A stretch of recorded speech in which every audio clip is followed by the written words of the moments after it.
forgive myself, or when I forgive, not when I put myself too, this is true for myself and other people, when I forgive folks, what I'm doing is setting myself free.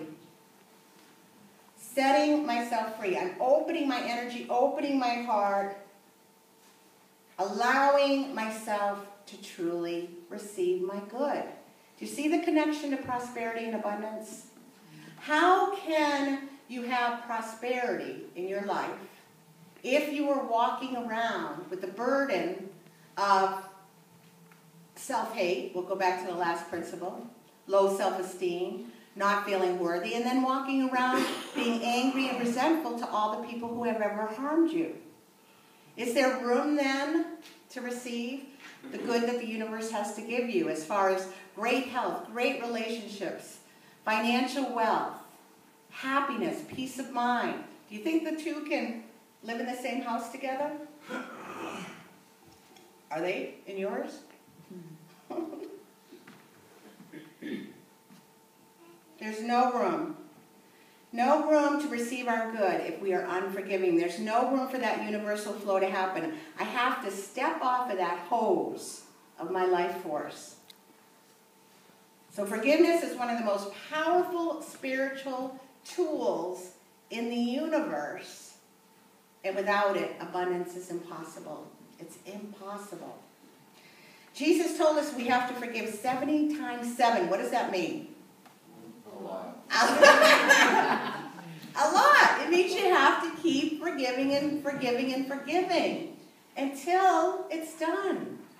There's no stopping. Don't take it literally. I remember one time in my life going 70 times 7. How many times is that? 7 is just a metaphysical number, which means spiritual completion. Now, of course, you might be calling to your mind right now some of the hurts that you're like, BJ, if you only knew. If you only knew what happened to me, you would not be up there saying, I need to forgive this person. This is the exception to the rule. This is the one that's unforgivable. But thank goodness we have had so many people, and we have it a lot now in our media. Just watch the Oprah show. Or go to the bookstore and get the best-selling books on people who have forgiven the unforgivable, yes? There is nothing, I guarantee you, there is no story you could tell me that someone hasn't also experienced who has forgiven it. Not one. Not the killing, the murder of a child, not the rape of a child. You can come up with whatever you can think of. Not the annihilation of people. Right? What's that called when you wipe out everybody? That's it. Genocide. We have people who have come forth, who have completely forgiven, seeing their whole families murdered. There's nothing that an individual in our world hasn't forgiven.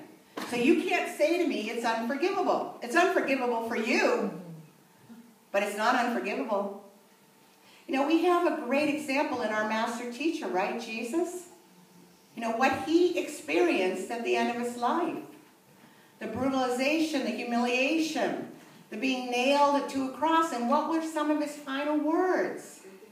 Yes, Father, forgive them. They know not what they do. He could see the truth of those individuals. He knew who they really were. But he also knew that they had no clue that what they were doing was wrong. They were asleep. So we have those we can follow. So the action step that Robin Ryder gives us for this lesson, can you guess what it is? You need to forgive. You need to pick somebody. Let's start. Well, think of us in kindergarten. We're in kindergarten. Some of us, maybe we've made it to elementary school. Maybe some of us are in high school. But most of us, we might be in the nursery. Pick one. Pick one person to forgive and get started. Now, does that mean that you have to go face to face with this person? Not necessarily. You might do that. But maybe what you're going to do is write them a letter. Maybe you're going to spend some time in your prayer and meditation and bring them to mind, and every day wish them well. Every day send them love. Every day Affirm for them that their life will be overflowing with abundance and blessings and happiness and joy. Can you see yourself doing that for your worst enemy? Can you do it? If you do, it will set you free. I guarantee it. I have done it. Does it happen the first day? It might. Probably not. 70 times 7. 70 times 7. Keep doing it. Keep doing it. Keep doing it. And you will be set free. So that's the action step. Start with someone that you need to forgive.